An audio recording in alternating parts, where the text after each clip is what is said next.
Hi friends, எல்லாருக்கும் வணக்கம். So இந்த வீடியோவில் நம்ம என்ன பார்க்க போகிறோம் அப்படின்னா, இந்திய பொருளாதாரம் பார்ட் 2 வீடியோ பார்க்க போகிறோம். ஸோ பார்ட் 1 பார்க்காதவங்க போய் பார்த்துட்டு அதுக்கப்புறம் பார்ட் 2 பாருங்கள். ஸோ அதில் வந்து நிறைய ஷார்ட்கட் சொல்லியிருக்கேன். பட் இதுலேயும் அதே மாதிரி தான் ஷார்ட்கட் வந்து நம்பர்ஸ் வந்து அதிகமாக வரும் இல்லைங்களா. ஸோ இப்போ நான் ஷார்ட்கட் வந்து உங்களுக்கு அதிகமாக அதில் வந்து இருக்கும். ஓகேங்களா. ஸோ அந்த ஷார்ட்கட் வந்து உங்களுக்கு எக்ஸாமில் வந்தாலும் மறக்காது. ஸோ அந்த மாதிரி இருக்கும். ஓகேங்களா. ஸோ வந்து ஸ்டார்ட் பண்ணிடலாம். ஸோ இப்போ மக்கள் தொகை பகுப்பு, அதாவது இதுக்கு முன்னாடி நிலையான பேரளவு பொருளாதாரத்துக்கு முன்னாடி வரைக்கும் பார்த்துருந்தோம். ஸோ இப்போ வந்து என்னதுன்னா மக்கள் தொகை பகுப்பு, இந்த டாபிக் பற்றி பார்க்க போகிறோம். ஸோ வந்து பார்த்தீங்கன்னா மனித வளம், ஓகேங்களா, நம்மளுடைய இப்போ மனுஷங்கள்லாம் நிறைய இருக்கும். ஸோ இதில் வந்து பார்த்திங்கன்னா யங்ஸ்டர்ஸ் தான் அதிகமாக இருக்கிறாங்க இல்லைங்களா. ஸோ அப்போ வந்து ஃபில்டு வித் யங்ஸ்டர்ஸ் வந்து அதிகமாக இருக்கிறாங்க. ஸோ அப்போ வந்து இந்தியாவில் பார்த்திங்க அப்படின்னா அளவுக்கு அதிகமான யங்ஸ்டர்ஸ் வந்து இருக்கிறாங்க. ஸோ அதான் போட்டிருக்கேன், இந்தியா மோர் யங்ஸ்டர்ஸ் வந்து போட்டிருக்கேன். ஓகேங்களா. ஸோ அது மட்டும் இல்லாமல் நம்மளை யங்ஸ்டர்ஸ், அதாவது இந்த யங்ஸ்டர்ஸ் வந்து எல்லாருமே ரொம்ப திறமையாக இருக்கிறாங்க. ஓகேங்களா. அவங்கக்கிட்ட அவங்க பயிற்சி சரியான முறையில் அவங்கக்கிட்ட பயிற்சி கொடுத்தவங்கன்னு வச்சுக்கோங்க, கண்டிப்பாக நம்முடைய பொருளாதார வளர்ச்சி இன்னும் கொஞ்சம் இன்க்ரீஸ் ஆகும் அப்படின்னு சொல்கிறாங்க. ஓகேங்களா. ஸோ இப்போ யங்ஸ்டர்ஸ்க்கு வந்து திறமை இருக்குது, நம்ம பயிற்சியும் அவங்களுக்கு இருக்குது, நம்ம இன்னும் கொஞ்சம் கொடுத்தோம் அப்படின்னா கண்டிப்பாக அவங்க பொருளாதார வளர்ச்சியில் இன்னும் கொஞ்சம் ஒரு உச்சம் பெற்று இருப்பாங்க அப்படின்னு சொல்கிறாங்க. ஓகேங்களா. ஸோ நெக்ஸ்ட்டு வந்து பார்த்திங்க அப்படின்னா ஒரு நாடு, ஓகேங்களா, ஒரு நாடு வந்து உச்ச வளர்ச்சி அடையுது அப்படின்னா கண்டிப்பாக மனித வளம் அப்படிங்கிறது வந்து ரொம்ப முக்கியமான ஒரு பங்காக இருக்குது அப்படின்னு சொல்கிறாங்க. ஓகேங்களா. ஸோ நெக்ஸ்ட்டு வந்து பார்த்திங்க அப்படின்னா 2011-18, ஸோ இந்த காலகட்டத்தில் பார்த்திங்க அப்படின்னா மேற்கு ஆசியாவில், இது ஜஸ்ட்டு ஒரு ஞாபகம் வச்சுக்கோங்க, இது அந்த அளவுக்கு இது வந்து கிடையாது. ஓகேங்களா. ஸோ மேற்கு ஆசியாவில் பார்த்திங்க அப்படின்னா யங்ஸ்டர்ஸ் வந்து 236, இந்தியாவில் 232, 232, இது 236. ஓகேங்களா. ஓகே, மேற்கு ஆசியாவில் 236, இந்தியாவில் 232. ஓகேங்களா. ஸோ நெக்ஸ்ட்டு வந்து பார்த்திங்க அப்படின்னா இதில் ஃபஸ்ட்டு வந்து பார்த்திங்கன்னா அர்மேனியா, 18th வந்து ஏமன் இருக்குது அப்படின்னு சொல்கிறாங்க. ஓகேங்களா. ஸோ இந்த ரெண்டு வந்து எக்ஸ்ட்ரா இதான், இது நீங்கள் வந்து படிக்கணுங்கிற அவசியம் கிடையாது. நெக்ஸ்ட் இதுக்கு போயிடலாம். ஸோ இதுக்கப்புறம் வர்றது தான் ரொம்ப இம்பார்ட்டன்ட். ஓகேங்களா. ஸோ இந்திய பொருளாதாரத்தின் பலவீனம் என்னென்ன இருக்குதுன்னு சொல்லி பார்க்க போகிறோம். நம்மளுடைய பொருளாதாரம் வந்து ரொம்ப வீக்காக இருக்குது அப்படின்னா அதுக்கான ரீசன் என்னென்ன இருக்குதுன்னு சொல்லி பார்க்கலாம். ஃபஸ்ட்டு என்னென்னா மக்கள் தொகை அதிகமாக இருக்குது இல்லைங்களா. ஸோ அப்போ வந்து ஃபஸ்ட்டு வந்து பார்த்திங்கன்னா சைனா ஃபஸ்ட்டு இருந்திருக்கும், இந்தியா செகண்ட் இருந்திருக்கும். இப்போ வந்து பார்த்திங்கன்னா நம்ம இந்தியா வந்து பீட் பண்ணிட்டு, ஸோ இந்தியா வந்து ஃபஸ்ட்டு இருக்குது, மக்கள் தொகையில் வந்து இந்தியா தான் ஃபஸ்ட்டு இருக்குது, செகண்ட் வந்து சைனா வந்து இருக்குது. ஸோ அப்போ அதாவது நம்முடைய மக்கள் தொகை அதிகரிப்பு இருக்குல்ல, அது வந்து ஒவ்வொரு 1000 பேருக்கு 1.7% அப்படிங்கிற விகிதத்தில் வந்து என்ன ஆகுது அப்படின்னா அதிகரிச்சுக்கிட்டே இருக்குது அப்படின்னு சொல்கிறாங்க. ஸோ அப்போ ஒவ்வொரு 1000 பேருக்கு எத்தனை பர்சன்டேஜ் வந்து அதிகரிக்குது, 1.7% வந்து அதிகரிச்சுக்கிட்டே இருக்குது அப்படின்னு சொல்கிறாங்க. ஓகேங்களா. ஸோ நெக்ஸ்ட்டு வந்து பார்த்திங்க அப்படின்னா இப்போ நம்மளுடைய மக்கள் தொகை இருக்குல்ல, ஸோ இப்போது நம்ம ஒவ்வொரு தடவையும் நமக்கு வந்து மக்கள் தொகை வந்து பெருக்கம் இன்க்ரீஸ் ஆகிட்டே இருக்குது இல்லைங்களா. ஸோ அது வந்து ஆஸ்திரேலியாவுடைய மொத்த மக்கள் தொகைக்கு சமமாக இருக்குது அப்படின்னு சொல்கிறாங்க. நமக்கு இன்க்ரீஸ் ஆகிற அந்த மக்கள் தொகை வந்து அவங்களுடைய மொத்த மக்கள் தொகை அவ்வளோதான் அப்படின்னு சொல்கிறாங்க. ஓகேங்களா. ஆஸ்திரேலியாவுக்கு ஒப்புமைப்படுத்தி சொல்கிறாங்க. ஓகேங்களா. ஸோ நெக்ஸ்ட்டு வந்து பார்த்திங்கன்னா ஃபஸ்ட்டு என்ன சொன்னால் மக்கள் தொகை வந்து அதிகமாக இருக்குது அப்படின்னு சொன்னோம். ஸோ செகண்ட் என்னது அப்படின்னா ஏற்றத்தாழ்வு மற்றும் வறுமை அதிகமாக இருக்குது இல்லையா. ஸோ அப்போ நம்ம வந்து நம்முடைய பொருளாதாரம் பலவீனமாக இருக்கிறதுக்கு இதுவும் ஒரு காரணம் இல்லைங்களா. ஸோ இப்போ வந்து ஏற்றத்தாழ்வு மற்றும் வறுமை பார்த்திங்கன்னா இப்போ நிறைய இன்கம் வருதுன்னு வச்சுக்கோங்க, அப்போ நீங்கள் நிறைய சொத்து சேர்த்து வைப்பீங்க, அப்போது இன்னும் கொஞ்சம் அதிகமாக இன்னும் கொஞ்சம் உழைப்பீங்க, இன்னும் கொஞ்சம் சொத்து சேர்த்து வைப்பீங்க. ஸோ இது மாதிரி உங்களோட இன்கம் வந்து இன்கம் அதிகரிக்க சொத்து அதிகரிச்சுட்டே இருக்கும். அதான் கொடுத்துருக்கேன், மோர் இன்கம் மோர் அசட்டு. இதில் இப்படி இருக்கிறது வந்து 10% தான் இந்தியன்ஸ். இப்போ வந்து ஒரு 10%, ஒரு 100ல் ஒரு 10% மட்டும்தான் இன்கம் வந்து அதிகமாக வருது, அவங்க வந்து அதிகமாக சொத்து சேர்த்து வைக்கிறாங்க. அப்போ மீதி எல்லாரும் இன்னும் ஏழ்மையாக தான் இருக்கிறாங்க அப்படிங்கிறத சொல்கிறாங்க. ஓகேங்களா. ஸோ அப்போ வந்து இப்போ மக்களுடைய வறுமை நிலை வந்து என்ன ஆகுது, இன்னும் கொஞ்சம் அதிகரிச்சுக்கிட்டே இருக்குது அப்படின்னு சொல்கிறாங்க. ஓகேங்களா. ஸோ அதுக்கப்புறம் பார்த்திங்கன்னா அது ஒரு வார்த்தையை சொல்லுவாங்கள்ல, பணக்காரன் வந்து இன்னும் பணக்காரன் ஆகிட்டே இருக்கான், ஏழை இன்னும் ஏழையாகவே ஆகிட்டு இருக்கான் அப்படின்னு சொல்லுவாங்கள்ல. ஸோ அந்த இதுதான் அதில் சொல்லியிருக்கு. ஓகேங்களா. So rich man got rich, poor man got poor, ஓகேங்களா, அப்படின்னு சொல்லியிருப்பாங்க. ஸோ அதுக்கப்புறம் பார்த்திங்க அப்படின்னா 3வது பாயிண்ட் என்னென்னா அத்தியாவசிய பண்டங்களின் விலை உயர்வு. ஓகேங்களா. அதாவது ரேட்டு வந்து எல்லாத்துலேயும் அதிகரிச்சிட்டாங்க. ஃபஸ்ட்டு என்ன சொன்னால் மக்கள் தொகை வந்து அதிகமாக இருக்குது, அதனால் நம்மளுடைய இந்தியா பொருளாதாரம் வந்து ரொம்ப பலவீனமாக இருக்குது அப்படின்னோம். ரெண்டாவது வந்து என்னது அப்படின்னா வறுமை வந்து அதிகமாக இருக்குது, அதனால் நம்ம பலவீனமாக இருக்கும் பொருளாதாரத்தில் அப்படின்னும். ஸோ 3வது வந்து என்னது அப்படின்னா அத்தியாவசிய பண்டங்களுடைய ரேட்டு எல்லாத்துலேயும் அதிகமாகுது. ஓகேங்களா. ஸோ அந்த மாதிரி ஸோ இதில் வந்து பார்த்திங்கன்னா அந்த விலை வந்து ஒரு பொருளை போய் நம்ம வாங்குகிறோம் அப்படின்னா இதுக்கு முன்னாடி அந்த பொருளை நம்ம வாங்குகிற ரேட்டுக்கும் இப்போ நம்ம வாங்குகிற ரேட்டுக்கும் நிறைய வித்தியாசம் இருக்குது இல்லைங்களா. ஸோ இப்போ வந்து அப்போ அந்த பண்டங்களோட விலை அதிகமாகுது. அப்போது நம்ம அதை வாங்குறத நம்ம என்ன பண்ணிடுறோம், அதை கம்மி பண்ணிடுறோம். ஸோ அதான் சொல்லியிருக்கேன், அத்தியாவசிய பண்டங்களின் விலை உயர்வு. ஓகேங்களா? ஸோ அதனால் வாங்கும் சக்தி அப்படிங்கிறது வந்து என்ன ஆகுது அப்படின்னா குறைவுது. வாங்கும் சக்தின்னு என்னது, நம்ம வாங்குறத கம்மி பண்ணுறோம். தக்காளி வந்து கிலோ வந்து 300 விற்கிதுன்னு சொல்லி ஒரு எக்ஸாமுக்கு வச்சுக்கோங்க, யாராவது போய் வாங்குவீங்களா? வாங்க மாட்டோம். ஸோ வாங்குகிற சக்தி கம்மியாயிரும். ஸோ அதனால தான் அப்படி சொல்கிறாங்க. ஓகேங்களா? ஸோ நெக்ஸ்ட்டு வந்து பார்த்திங்க அப்படின்னா, அப்போது அந்த ஒரு நிரந்தர வருமானம் இல்லாத ஏழை இருப்பாங்களே, அவங்கக்கிட்ட ஒரு பெர்மனெண்ட்டாக ஒரு அமௌண்ட்டு அப்படிங்கிறது எதுவுமே இருக்காது. சேலரியும் அந்த கூலியை நம்பி தான், தினக்கூலியை நம்பி தான் இருக்கும். இந்த மாதிரி இருக்கிறாங்களா, அவங்களுக்கு வந்து இந்த மாதிரி விஷயங்கள் வந்து இந்த விலை உயர்வு அப்படிங்கிறது வந்து பாதிப்படையும் அப்படின்னு சொல்கிறாங்க. இப்போ நிரந்தர வருமானம் இல்லாத ஏழை மக்களை வந்து இது பாதிக்குது அப்படின்னு சொல்கிறாங்க. ஓகேங்களா? ஸோ நெக்ஸ்ட்டு வந்து பார்த்திங்க அப்படின்னா, உள்கட்டமைப்பு பலவீனமாக இருக்குது அப்படின்னு சொல்கிறாங்க. அது என்ன உள்கட்டமைப்பு அப்படின்னா, இப்போ நல்லா கவனிங்க, இப்போ 10-15 இப்போ ஒரு 10 to 20 வருஷம்னு வச்சுக்கோங்களேன், 10 வருஷமோ இல்லை 20 வருஷமோ உள்கட்டமைப்பு வந்து ஃபஸ்ட்டு கம்பேர் பண்ணும்போது இப்போ கொஞ்சம் படிப்படியாக இன்க்ரீஸ் பண்ணிட்டு தான் வராங்க. பட் ஆனால் இப்போ ஃபார் எக்ஸாம்பிள் ஒரு அரிசி இருக்குன்னு வச்சுக்கோங்க, ஜஸ்ட் ஒரு எக்ஸாம்பிளுக்கு சேமிப்பு கிடங்கு அப்படிங்கிறது வந்து நமக்கு வந்து கம்மியாக தான் இருக்கும், அல்லது அது சேஃபாக இல்லாமல் இருக்கும். ஏதாவது ஒரு ஆபத்தை வந்து டக்குன்னு அது இதாகிரும். அந்த மாதிரி தான் இருக்குது நமக்கு. அந்த இது வந்து நமக்கு பற்றாக்குறையாக இருக்குது அப்படிங்கிற மாதிரி சொல்கிறாங்க. மின்னாற்றலும் பற்றாக்குறையாக தான் இருக்குது, போக்குவரத்து அந்தளவுக்கு இருக்காது, பண்டங்கள், பாதுகாப்பு பட்டங்கள், இது எல்லாமே பொருட்களும் சரி, பாதுகாப்பு வைக்கக்கூடிய இடமும் சரி, எல்லாமே பற்றாக்குறையாக இருக்குது. ஸோ அப்போ வந்து ஏன்னா இதுவும் வந்து பொருளாதாரம் வந்து டிக்ரீஸ் ஆகிறதுக்கான ஒரு காரணமாக இருக்குது அப்படின்னு சொல்கிறாங்க. ஸோ நெக்ஸ்ட்டு வந்து பார்த்திங்கன்னா, வேலைவாய்ப்பை உருவாக்க திறனற்ற நிலை அப்படின்னு சொல்கிறாங்க. ஸோ யங்ஸ்டர்ஸ் வந்து அதிகமாக இருக்கிறாங்க நம்ம சொல்கிறோம், ஆனால் வேலைகள் எதுவும் கிடையாது. ஸோ அதனால் ஒரு சின்னதாக ஒரு வார்த்தையை வச்சு சொல்லுவாங்க, நம்மளுடைய இந்திய பொருளாதாரம் அப்படிங்கிறது வந்து எப்படி இருக்குது அப்படின்னா, வேலைவாய்ப்பற்ற வளர்ச்சி அப்படின்னு இருக்கான். வளர்ச்சி அடையுது, ஆனால் வேலைவாய்ப்பு இல்லாமல் இருக்குது. அப்போ பிரயோஜனம் இல்லையா? வேலைவாய்ப்பற்ற வளர்ச்சியை வந்து கொண்டு இருக்குது அப்படின்னு சொல்லுவாங்க. ஸோ நல்ல லைனே, இந்திய பொருளாதாரம் அப்படிங்கிறது வந்து வேலைவாய்ப்பற்ற வளர்ச்சி அப்படின்னு சொல்கிறாங்க. ஓகேங்களா? ஸோ இந்த பண்பை தான் கொண்டு இருக்குது நம்மளுடைய இந்தியா பொருளாதாரம் அப்படின்னு சொல்கிறாங்க. ஸோ நெக்ஸ்ட்டு வந்து பார்த்திங்கன்னா, ஓல்டு டெக்னாலஜி நம்ம எப்பவுமே இன்னும் ஒரு சில பேர் என்ன பண்ணுவாங்க, அந்த பழைய டெக்னாலஜியே நம்ம யூஸ் பண்ணிக்கிட்டே வரோம் இல்லைங்களா? ஸோ அக்ரிகல்ச்சர்லேயும் சரி, சின்ன ஏதாவது தொழில் நிறுவனத்துலேயும் சரி, நம்ம என்ன பண்ணுறோம், பழைய டெக்னாலஜியை நம்ம யூஸ் பண்ணிகிட்டு இருக்கோம். இன்னும் அப்டேட் ஆகிருக்கும், பட் இன்னும் ரொம்ப எக்ஸ்ட்ராடினரி லெவலில் வந்து நம்ம போகலை அப்படிங்கிற மாதிரி சொல்கிறாங்க. இதுவும் வந்து நம்மளுடைய இந்திய பொருளாதாரம் அப்படிங்கிறது வந்து பலவீனம் அடைவதற்கான ஒரு காரணமாக இருக்குது அப்படின்னு சொல்கிறாங்க. ஓகேங்களா? ஸோ நெக்ஸ்ட்டு வந்து பார்த்திங்கன்னா, இது சொல்லியாச்சு. ஸோ இது அகைனோட அந்த டாபிக் மட்டும் சொல்லிடுறேன். ஸோ நம்மளுடைய இந்திய பொருளாதாரம் அப்படிங்கிறது பலவீனமாக இருக்கிறதுக்கான காரணம் ஒன்று, மக்கள் தொகை அதிகரிப்பாக இருக்குது. இன்னொன்று வந்து ஏற்றத்தாழ்வு, அதாவது வறுமை அப்படிங்கிற ஒரு விஷயம் வந்து இருக்கிறதுனால. ஸோ நெக்ஸ்ட் வந்து பண்டங்களுடைய விலை அப்படிங்கிறது வந்து உயர்வு அடைஞ்சிக்கிட்டே இருக்குது. ஸோ உள்கட்டமைப்பு அப்படிங்கிறது வந்து பலவீனமாக இருக்குது. ஸோ அதுக்கப்புறம் வேலை வாய்ப்பு அப்படிங்கிறது இல்லாமல் இருக்குது. ஸோ பழமையான தொழில்நுட்பத்தை இப்போ வரைக்கும் ஃபாலோ பண்ணிக்கிட்டே இருக்கிறோம். ஸோ இது மாதிரி காரணங்களால நம்மளுடைய இந்திய பொருளாதாரம் அப்படிங்கிறது வந்து ரொம்ப பலவீனம் அடைஞ்சிக்கிட்டு இருக்குது அப்படின்னு சொல்கிறாங்க. ஸோ நெக்ஸ்ட் வந்து பார்த்திங்க அப்படின்னா, இந்தியாவில் மக்கள் தொகை அப்படிங்கிறத பற்றி பார்க்க போகிறோம். ஸோ இனிமேல் தான் அந்த நம்பர்ஸ் அப்படிங்கிற ஒரு இதுக்குள்ளே நம்ம என்ட்ரு ஆகிறோம். ஓகேங்களா? ஸோ இதில் பார்த்திங்க அப்படின்னா, ஸோ இந்தியாவின் மக்கள் தொகை போக்குகள், ஸோ இதுதான் நம்ம பார்க்க போகிறோம். ஸோ மக்கள் தொகையியல் அப்படின்னா என்னதுன்னு ஃபஸ்ட்டு பார்க்க போகிறோம். ஓகேங்களா? மக்கள் தொகையியல் அப்படின்னா என்னதுன்னா, மக்கள் தொகை அம்சங்களை பற்றி அறிவியல் நெறிப்படி படிக்கிறதா என்னது அப்படின்னா மக்கள் தொகையியல் அப்படின்னு சொல்கிறாங்க. மக்கள் தொகை அம்சங்களை பற்றி அறிவியல் நெறிப்படி படிக்கிறதா என்னது அப்படின்னா உங்களுக்கு மக்கள் தொகையியல் அப்படின்னு சொல்கிறாங்க. ஸோ என்னென்ன டாபிக்ஸ்லாம் இருக்குது அப்படின்னா, மக்கள் தொகை அளவு, வளர்ச்சி விகிதம் எவ்வளோ இருக்குது, பிறப்பு விகிதம், இறப்பு விகிதம் இதெல்லாம் எவ்வளோ இருக்குது, ஸோ மக்கள் தொகை அடர்த்தி எவ்வளோ இருக்குது, பாலின விகிதம் எவ்வளோ இருக்குது, வாழ்நாள் எதிர்பார்ப்பு எவ்வளோ இருக்குது, எழுத்தறிவு விகிதம் எவ்வளோ இருக்குது, இதெல்லாத்தையும் நம்ம இப்போ வந்து இனிமேல் பார்க்க போகிறோம். ஓகேங்களா? ஸோ இதில் வந்து பார்த்திங்க அப்படின்னா, மக்கள் தொகை அப்படிங்கிறது கொடுத்துருக்குறாங்க. ஸோ அதோடைய அளவுகள் வந்து கோடிகளில் கொடுத்துருக்குறாங்க. இங்கே சராசரி ஆண்டு வளர்ச்சி அப்படின்னு கொடுத்துருக்குறாங்க. ஸோ இந்த நம்பர்ஸ் எல்லாமே எப்படி ஞாபகம் வச்சுக்கிறது அப்படிங்கிறத ஃபஸ்ட்டு பார்க்கலாம். ஸோ அதுக்கு முன்னாடி அப்படின்னா, நான் வந்து இந்த மாதிரி நம்பர்ஸை வந்து இந்த இதை வந்து உங்களுக்கு எக்ஸ்பிளைன் பண்ணுறேன். ஸோ அதுக்கு முன்னாடி வந்து இந்த ஒரு பேஜ் மட்டும் இருக்குது. ஸோ இதை மட்டும் நான் எக்ஸ்பிளைன் பண்ணிவிட்டு அதுக்கப்புறம் நெக்ஸ்ட்டு அந்த இதுக்கு போயிடலாம். ஓகேங்களா?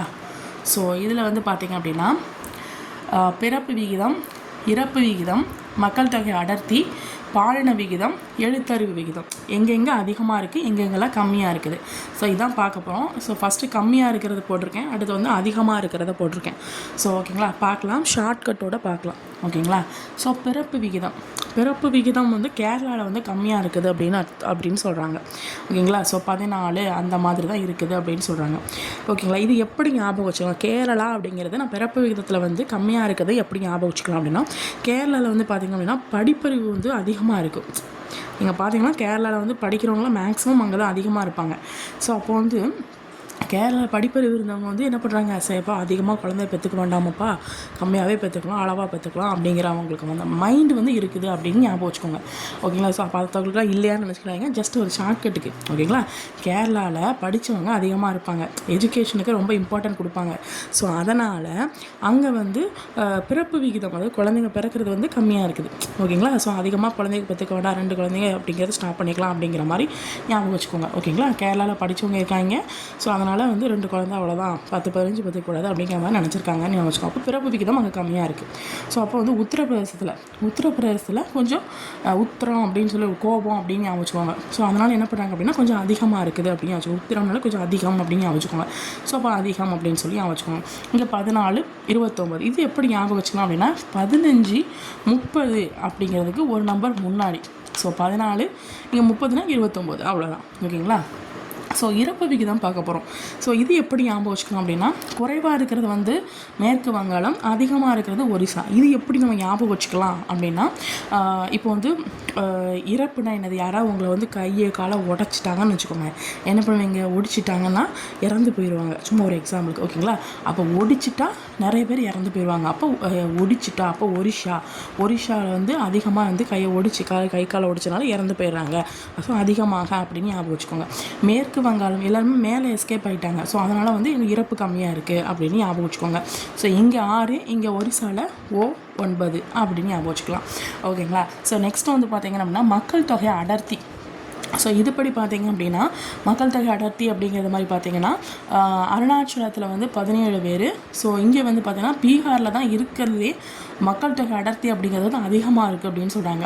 மக்கள் தொகை அடர்த்தி அப்படின்னா என்னது அப்படின்னா, இப்போ வந்து ஒரு நிலப்பரப்பு இருக்குன்னு வச்சுக்கோங்க. அந்த நிலப்பரப்பில் எவ்வளோ மக்கள் லிவ் பண்ணுறாங்க. ஓகேங்களா. ஸோ மக்கள் லிவ் பண்ணுறது பை அந்த நிலப்பரப்பு. இதான் இதெல்லாம் டிவைட் பண்ணுறோம் அப்படின்னா, அதாவது மக்கள் தொகையை டிவைட் பை அந்த நிலப்பரப்பு.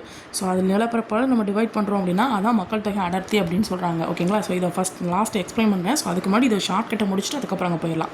ஸோ அதுக்கப்புறம் பார்த்திங்கன்னா மக்கள் தொகை அடர்த்தியில் பார்த்தா அருணாச்சல பிரதேசம் வந்து 17 பேர், ரொம்ப கம்மியாக இருக்குது அப்படின்னு சொல்கிறாங்க. அதிகமாக இருக்கிறது பார்த்திங்க அப்படின்னா பீகாரில் தான் அதிகமாக இருக்குது. அடுத்து கேரளா, மேற்கு வங்காளம், உத்தரப்பிரதேசம். ஸோ இப்போ நம்ம கேட்கலாம், பிறப்பு வந்து அங்கே வந்து கேரளாவில் வந்து கம்மியாக இருக்குது, அப்போ எப்படி மக்கள் தொகை அடர்த்தி அங்கே அதிகமாக இருக்கும் அப்படின்னு சொல்கிறாங்க. நம்ம வந்து மக்கள் தொகை அடர்த்திங்கிறது வந்து மக்களை வந்து நம்ம ஃபாலோ பண்ணலை.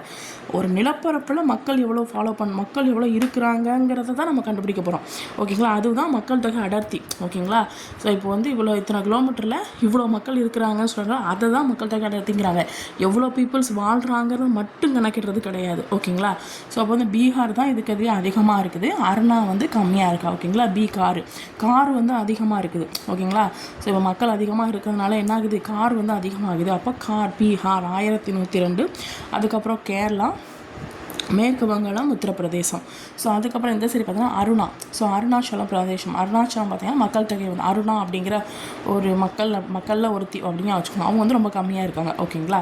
ஸோ நெக்ஸ்ட் வந்து பார்த்திங்கன்னா பாலின விகிதம். ஸோ இதில் வந்து பார்த்திங்க அப்படின்னா கம்மியாக இருக்கிறது ஹரியானா, அதிகமாக இருக்கிறது கேரளாவில். அதாவது பாலின விகிதம்னா என்னென்னா 1000 ஆண்களுக்கு எத்தனை பெண்கள் அப்படிங்கிறது. அப்போ நான் எல்லாருக்குமே தெரிஞ்ச விஷயம் என்னென்னா கேரளாவில் பெண்கள் அதிகம் அப்படிங்கிறது நமக்கு தெரியும்.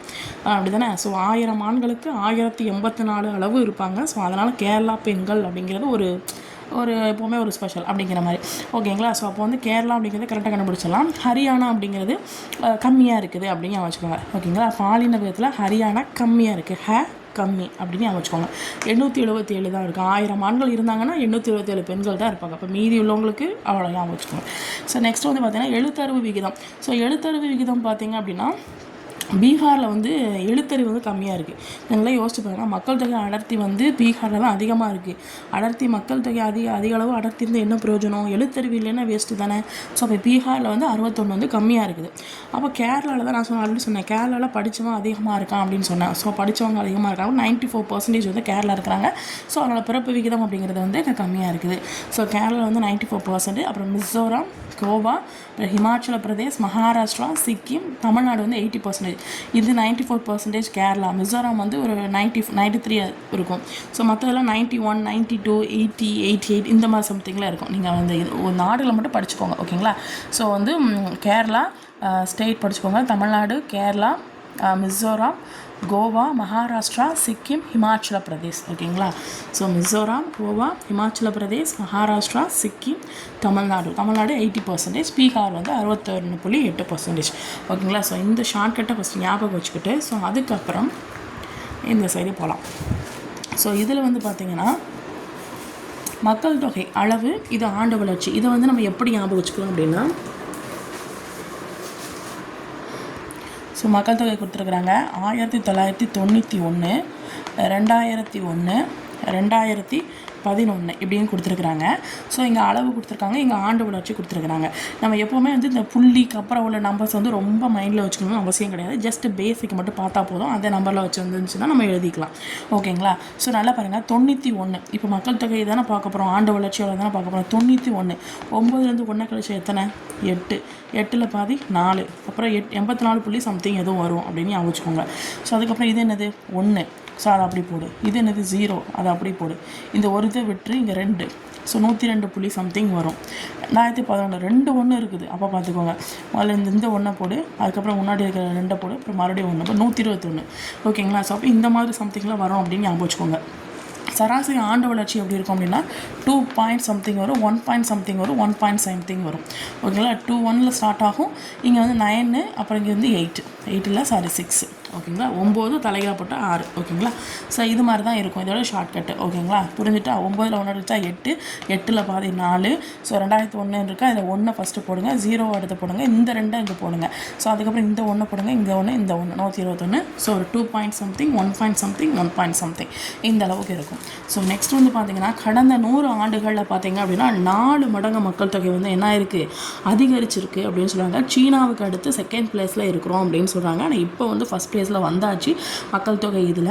ஸோ இப்போ நம்மளோட உலகத்தில் புவிப்பரப்பில் 2.4% வந்து பரப்பளவு இருக்குது, ஓகேங்களா. இப்போ உலகம் ஃபுல்லாக இருக்குது அப்படின்னா நம்மளுடைய இந்தியா வந்து 2.4% வந்து இருக்குது அப்படின்னு சொல்கிறாங்க. 24, ஓகேங்களா. இது எப்படி ஞாபகம் வச்சுக்கலாம் அப்படின்னா,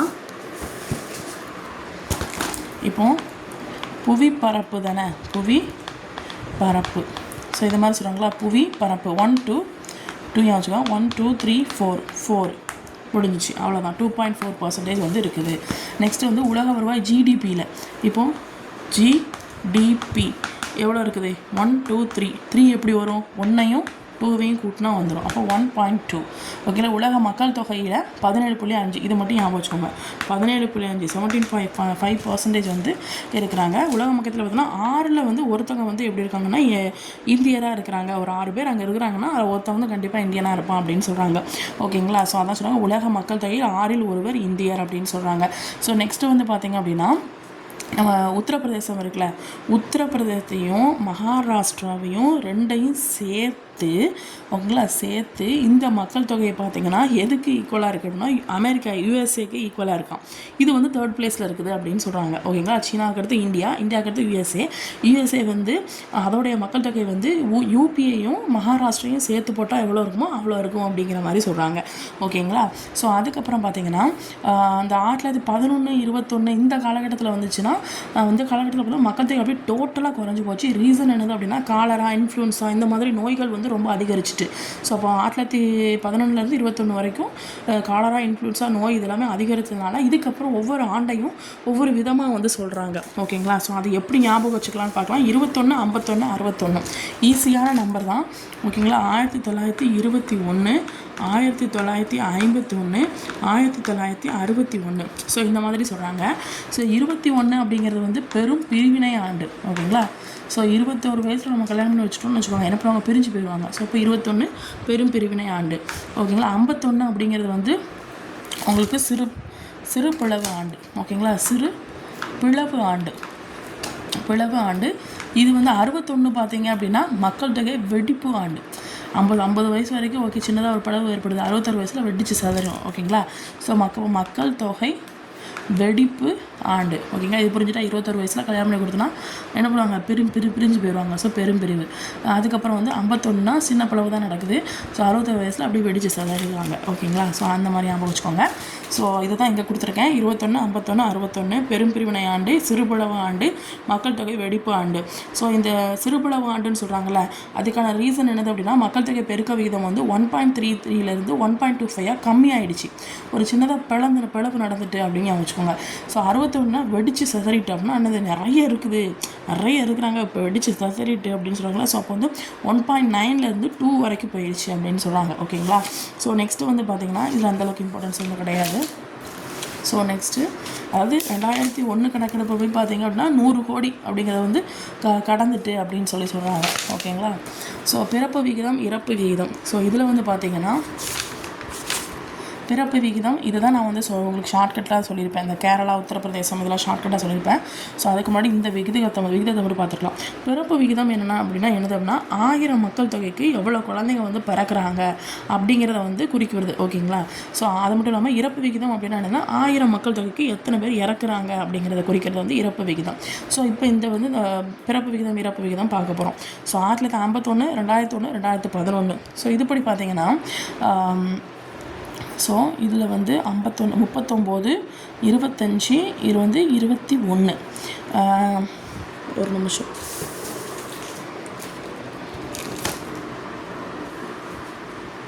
ஸோ இதில் வந்து பார்த்திங்கன்னா 39, அப்போ கிட்டத்தட்ட என்னது ஒரு 40 வயசு. ஓகேங்களா, ஸோ அப்போ வந்து இதில் வந்து 25 காவாசி. ஓகேங்களா, ஸோ 25 ஃபஸ்ட் நம்பர் மட்டும் ஞாபகம் வச்சுக்கோங்க. அதை விட கொஞ்சம் கம்மி 21. இதில் வந்து இறப்பு வந்து அப்படியே கம்மியாகிட்டே வருது. ஓகேங்களா, இறப்பு விகிதம் வந்து அப்படியே கம்மியாகிட்டு இருக்குது. 27, 25, இதோட ஒரு 2 கூட்டினா 27. ஸோ அதுக்கப்புறம் 8, அதுக்கப்புறம் 7. இதை மட்டும் ஞாபகம் வச்சுக்கோங்க. 8, 7 மட்டும் ஞாபகம் வச்சுக்கிட்டா போதும். ஓகேங்களா, ஸோ 40க்கு கொஞ்சம் கம்மியாக. ஸோ 25, இது வந்து 2 கூட்டினா இறப்பு விகிதம் 27 வந்துடும். ஸோ அதுக்கப்புறம் இது வந்து ஒரு 4 கம்மி பண்ணால் 21 வந்துடும். ஸோ 8, 7 இந்த மாதிரி ஞாபகம் வச்சுக்கோங்க. ஓகேங்களா, ஸோ இதில் மேக்ஸிமம் இந்த மாதிரிலாம் கேட்க மாட்டாங்க. ஸோ ஒரு சில விஷயங்கள் மட்டும் லைட்டாக ஞாபகம் வச்சுருவோம். இந்த பிறப்பு எதில் அதிகமாக இருக்குது, எதில் கம்மியாக இருக்குது, அந்த மாதிரி தான் மட்டும் ஞாபகம் வச்சுக்கிட்டா போதும். ஸோ அதுக்கப்புறம் நான் சொல்லி கொடுத்துருக்கேன்ல ஷார்ட்கட்டு. கேரளாவோட மிக குறைஞ்ச பிறப்பு விகிதம் வந்து இருக்குதுன்னு சொன்னோன்னா, ஸோ 15க்கு 14, 30க்கு 29ன்னு சொன்னோன்னா, ஸோ அப்போ உத்தரப்பிரதேசம் தான் ரொம்ப உத்தரமாக இருப்பாங்க. ஸோ அப்போ வந்து பிறப்பு விகிதம், ஸோ அதுக்கப்புறம் பிறப்பு விகிதம் வந்து அதிகமாக இருக்குது. கேரளாவில் வந்து படிப்பறிவு அதிகமாக இருக்கிறதுனால அவங்க வந்து ரொம்ப கம்மியான குழந்தை பார்த்துக்கிறாங்க. ஸோ அந்த மாதிரி சொல்லியிருக்கேன். ஸோ மேற்கு வங்காளத்தில் வந்து சொல்லியிருக்கிறது, மேற்கு வங்காளம் ஒரிசா மேலே இருக்கிறதுனால எஸ்கேப் ஆகிட்டாங்க. அதனால் இறப்பு விகிதம் கம்மியாக இருக்குது. ஒரிசாவில் ஒடிச்சு போட்டதுனால அதிக இறப்பு விகிதம் இருக்குதுன்னு சொன்னேன். ஸோ ஞாபகம் வச்சுக்கோங்க, ஒரிசா 9, அதை தலைகீழ போட்டால் 6. ஸோ நெக்ஸ்ட்டு வந்து பார்த்திங்கன்னா பீகாரில் தான் அதிக மக்கள் தொகை வந்து இப்போ பெருக்கம் இருக்குது. கேரளாவில் வந்து கம்மியான குழந்தை பிறப்பு தான் அப்படின்னு சொன்னேன். ஸோ நெக்ஸ்ட்டு வந்து பீமரு மாநிலங்கள்னு சொல்லி ஒன்று சொல்லுவாங்க. அப்படின்னா என்னது அப்படின்னா பீனா என்னது, பீகார், மத்திய பிரதேஷ், ராஜஸ்தான், உத்தரப்பிரதேஷ். ஓகேங்களா, ஸோ இது வந்து அதிக மக்கள் தொகை கொண்ட மாநிலங்கள் அப்படின்னு சொல்கிறாங்க. ஸோ நெக்ஸ்ட் வந்து பார்த்திங்கன்னா மக்கள் தொகை அடர்த்தின்னு சொல்லி பார்க்குறோம். ஒரு சதுர கிலோமீட்டரில் வந்து மக்கள் வந்து வசிப்பாங்களா, அதோடைய அந்த எண்ணிக்கையை தான் என்ன சொல்கிறாங்க அப்படின்னா மக்கள் தொகை அடர்த்தின்னு சொல்கிறாங்க. ஓகேங்களா, இது வந்து நிலம் அப்புறம் வந்து மனிதன் இந்த விகித அளவை வந்து குறிக்குது அப்படின்னு சொல்கிறாங்க. மக்கள் தொகையானது மக்கள் தொகை அடர்த்தியை வந்து அதிகரிக்குது அப்படின்னு சொல்கிறாங்க.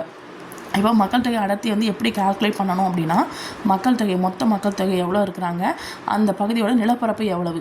ஓகேங்களா, ஸோ இப்போ வந்து ஒரு பகுதி இருக்குது, அந்த பகுதிக்கு இவ்வளோ நிலப்பரப்பு இத்தனை கிலோமீட்டர் இருக்குன்னா அந்த இத்தனை கிலோமீட்டரில் எவ்வளோ மக்கள் வந்து வசிக்கிறாங்க அப்படிங்கிறத வச்சு கண்டுபிடிக்கிறது தான் மக்கள் தொகை அடர்த்தி அப்படின்னு சொல்கிறாங்க. ஸோ அதுக்கப்புறம் மக்கள் தொகை அடர்த்தி அப்படிங்கிறது பார்த்தீங்க அப்படின்னா 1951, 2001, 2011 இதை மட்டும் ஞாபகம் வச்சுக்கோங்க.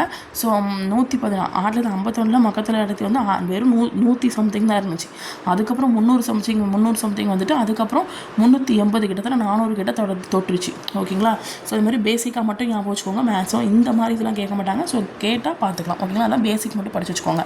ஸோ அதுக்கப்புறம் இதில் ஆல்ரெடி நான் ஷார்ட்கட் சொல்லியிருக்கேன். கேரளா, மேற்கு வங்காளம், பீகார், உத்தரப்பிரதேசம் இதில் வந்து இந்தியாவின் சராசரி அடர்த்தியை விட மக்கள் தொகை அடர்த்தி வந்து அதிகமாகவே காணப்படுதுன்னு சொன்னோன்னா, ஸோ பீகார், மேற்கு வங்காளம், உத்தரப்பிரதேஷ், அதுக்கப்புறம் பீகார், உத்தரப்பிரதேசம், கேரளா, மேற்கு வங்காளம்.